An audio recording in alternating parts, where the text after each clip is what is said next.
Hi everyone, today we're going to be talking about pocket tech, so tricks behind abilities and items. There's a lot of interactions and combos you can do, especially with the actives in this game, but even you can do things without actives, like Cheat Death and Diviner's Kevlar have some tech. Um, for example, you can see in this clip, I'm getting killed by 5 people. I proc my Cheat Death, I should be dead, but this hero is completely broken, so I just go in Satchel, and then Majestic Leap out. So there's a lot of tricks you can do. We'll be talking about basically all of them today. But first, let me talk about abilities. Okay, I'm assuming you know all of Pocket's abilities, so I'm just going to cover the tech rapid fire. First one's Barrage. So normally, if you use Barrage on the ground, you slow down. But if you're in the air, then you keep your momentum. This works for basically anything, so if you like dash jump, it'll also keep your momentum. And you can actually air dash again. If you want to get 2 dashes in the air, you can start your Barrage on the ground, roll, and then do a second dash. The other thing is that Barrage works really well with Majestic Leap, and you can recast Majestic Leap and it doesn't cancel your Barrage. Speaking of canceling Barrage, normally if you use Satchel during Barrage, it'll stop it, but it has a grace period where it can't be interrupted at the very start. So if you press Barrage and then Satchel at the same moment, but Barrage first, you'll keep shooting Barrage during your Satchel.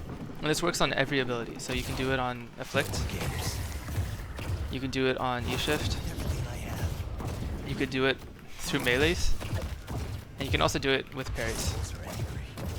Last thing is the Sinners bug. I don't know if this is going to be in the game in the future, but if you use Barrage and you hit at least 1 stack, you'll do double damage to Sinners with your melees. So you can kill a Sinners and 2 heavies. It's very helpful, but you still take full damage. You still get 4 melees worth of damage. And the last thing, this is also a recent change. If you Afflict first, and then you Barrage, it'll amp the rest of your Afflict. This wasn't the case before. I don't know when they changed it. I think it was recently though. So Cloak has a lot of tech with it, specifically movement tech. The first thing is that it retains momentum. So if I dash jump down here and then teleport, I keep going this way. This is different from Warpstone, which actually stops your momentum. Normally, if you Warpstone, you want to dash, or you can do a Zorp, which is where you Warpstone in the middle of your dash jump, and it'll apply the dash jump after your teleport. It also works for your Cloak. So you can Zorp like this, if you time it right, like that. But you don't even have to Zorp with the Cloak, because you could just do the normal dash jump and then press the button. The timing doesn't really matter. The other thing with the Cloak, which isn't described here, but is very important, is that the Cloak resets your dash timers, or your dash limit. So if you double jump and dash like this and then teleport, you get another double jump and dash. And if you have Stamina Mastery, you can get 2 double jumps, 2 dashes, teleport, and you get 2 more double jumps and 2 more dashes. So if you ever are worried about using your air dash while you're using your Cloak, you don't have to. It'll just reset it for you. Also, this is kind of an advanced movement tech, but you can use gliding wall jumps right before you teleport with your Cloak for horizontal momentum. This lets you get out with like no stamina at all, or it lets you use another air dash and double jump afterward. Super efficient. Another thing, this Cloak has a spherical hitbox, even though it kind of looks like a plate or like a pancake. That's just the way it presents. So you can stand right next to somebody, and or even inside them, and no matter where you aim, even if they're not on top of you, it'll hit them with the hitbox. This is super valuable because you want to aim your Cloak specifically to go somewhere, not really to do damage. It's kind of naive to just throw it through them. So even if you can't get all the way behind them, this is close enough to hit them with the hitbox. It's also easier with greater expansion. Okay, so for the Satchel, I think the most important tech is the instant reload. So if you press reload while you're in Satchel, it'll instantly reload when you exit. Or if you're already reloading when you enter Satchel, it'll also instantly reload. One thing to note though is that there's an input delay on the Satchel. So if you press Satchel and reload in like the same frame, it doesn't register. So I'm pressing both of them, which means you have to wait a moment and then you can get the reload in. Another thing about Satchel is that you can dodge slowing hexes and focus lens. You can also outrun them or just like use your Cloak teleport before you get hit by them, but the Satchel will completely negate it. So it also works on like decay or other projectiles. Also, something you should be ready for is when people heavy melee your satchel, you can just exit and parry it. It's also something you can do on mid boss. That's what I usually do. So I satchel and then exit to parry. So there's not really much tech with Afflict. It doesn't proc items, so you can't even buy Lightning Scroll. It doesn't proc Tank Buster. It also just doesn't work against Grey Talon for some reason. It needs LOS to hit things, and I guess his hitbox is off. Also, it doesn't work if you jump in trees.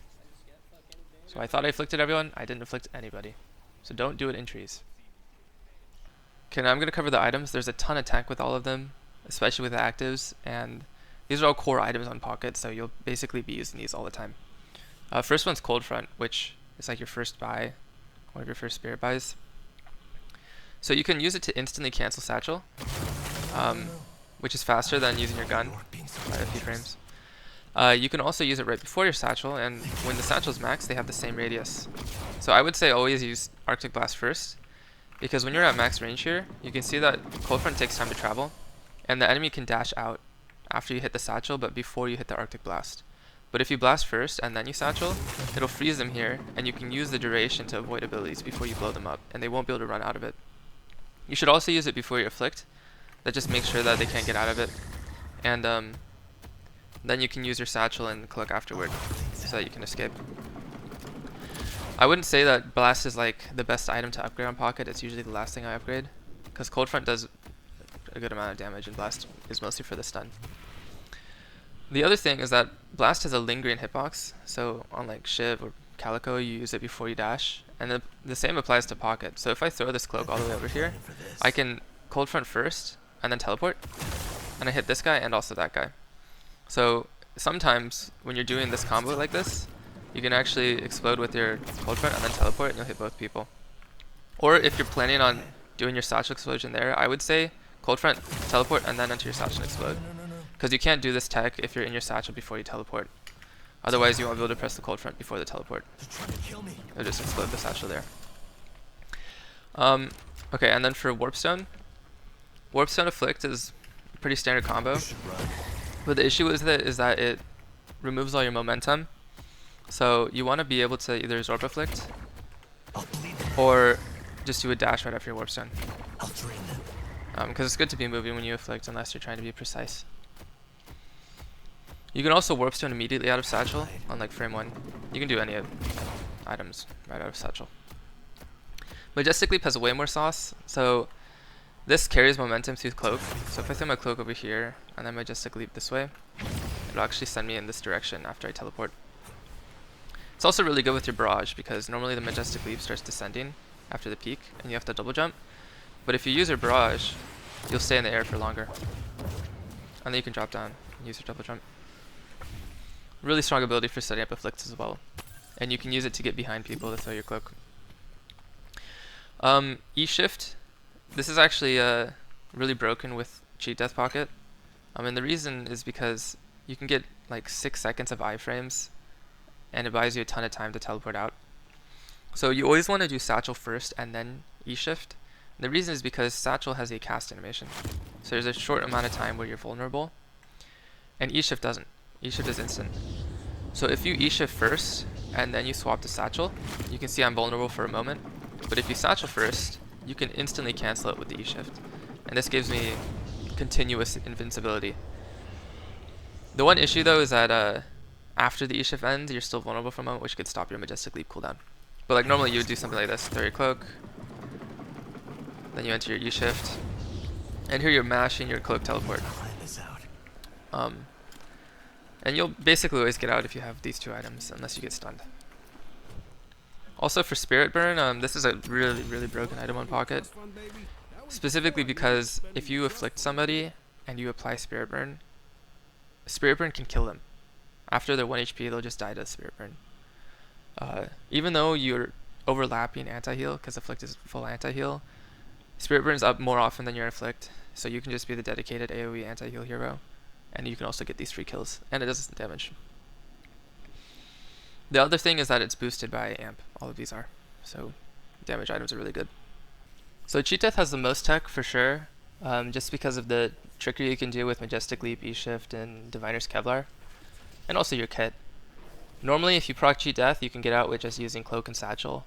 But if you want to like really escape, you can abuse the barrier on Majestic Leap. And the way you do this is by using E shift to get iframes, and then you won't take any damage to get into combat.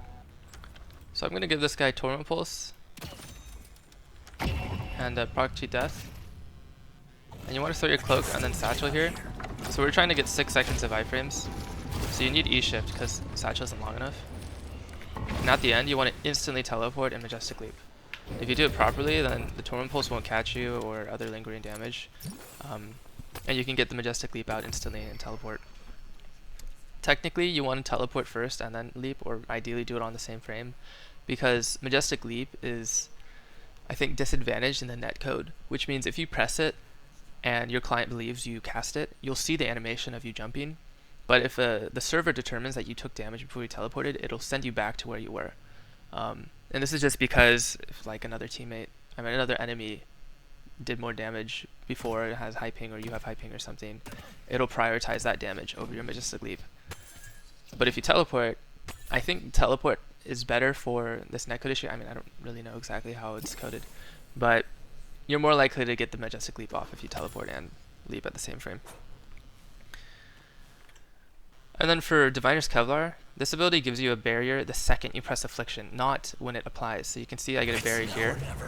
And this is really important because you can avoid the cheat death damage penalty. So cheat death during the duration makes you do 40% damage and 40% healing. And with Afflict, if you are in cheat death and you hit it on somebody, it'll be less damage for the entire duration, even after cheat death ends. So if I take control here and I activate cheat death, there's a huge barrier.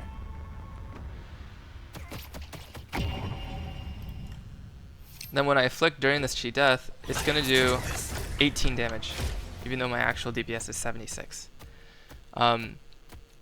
But because Affliction has a cast duration, you can pop Afflict right before your cheat death ends and have it apply after it ends, and it'll apply the full damage, but give you the barrier before you're killable. So if I do it again here,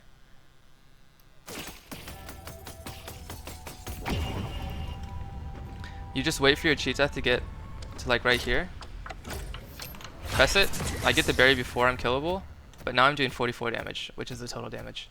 Here's an example. I don't really do it properly actually. I pressed the Afflict maybe a frame after my cheat death ended, but you get the idea. Another really good item with cheat death is Dispel, which is pretty standard on Pocket. You can use it to cleanse any bleeds, burns, like Afterburn or Shiv Knives, and it also heals you at the end. So here I get hit by 2 Shiv Knives, I'm gonna die, but I just Dispel it. Okay, this last part I want to talk about combos. There's a lot of combos because you have so many actives, and also any move abilities. So in this case, I'm using Bebop Bomb to get 2 kills. Oh my god! But most of the time your combos are going to be with your own abilities. I'm going to be covering Affliction combos because the rest are simpler. This is the first combo. This is when you don't have Majestic Leap or Warp Stone. Usually you want to use your Zipline or High Ground or something to set up your barrage. So I Zipline cancel in, I barrage, you blast ults, and then you throw your cloak, and then you enter satchel. And you wait it out, then you explode and teleport. The longer you wait in the satchel, the more distance you create between you and the cloak, which helps you escape. If you have Warp Stone, you kind of do the same thing, but you can use it to get a more precise afflict in the center of enemies. So I would just barrage it again, but this time you Warp Stone, blast, afflict, then throw your cloak, and then satchel. Then you shoot and teleport. Majestic Leap has the easiest setup because it gives you a really nice barrage angle and then lets you dive in for your afflict. So you just Majestic Leap, barrage, and then you Arctic Blast, and then afflict, and you throw your cloak and satchel. And if you want, you can actually throw your cloak before you afflict, but then it delays your afflict, so people will be able to dodge it. I mean, shoot fast, and you only lose half a second. And then the last thing is E-Shift, which is really helpful if you get slowing hexed or silenced, because you can use it during a silence. It's just to extend the invulnerability before you take your teleport. So if I do a normal setup here, I do my afflict, and then do my cloak and satchel. If I'm slowing hexed, I can't actually teleport immediately out of my satchel. It'll say I'm slowing hexed. But if you E-Shift, you can buy time before you take your teleport. And the lifetime of the cloak is longer than a slowing hex, So you'd have to get slowing hex twice or get some other kind of stun for the entire 7-second duration. And if it's just a slowing hex and you E-shift, they can't really apply the second slowing hex. It's a projectile anyway, so the second you exit your E-shift, you can get the teleport off before the slowing hex gets to you. So this is an example. I barrage in, I warp stone, blast, afflict, then you throw your cloak and satchel. And here I miss every shot because I'm a noob, but they die anyway because of spirit burn, including the Kelvin.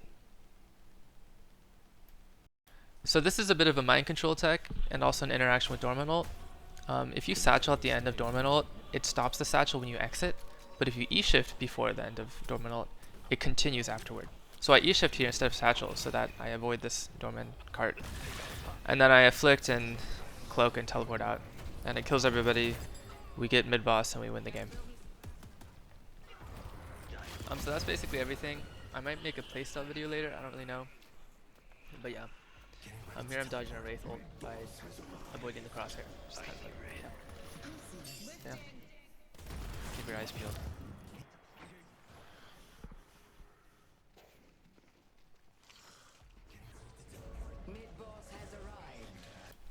So that's basically everything. There are a few other techs, but they're kind of niche and don't really do anything. These are all the important ones. I might make a playstyle video later or a general guide on like how to play the hero and build stuff. I kind of play the same playstyle every time, which is a carry farming style. You can also play the pocket early game tempo, but it's not as reliable. But we'll see if I make that video. I'm mostly just going to be grinding to Eternus again after the matchmaking update. Anyway, thanks for watching, and I hope you learned something.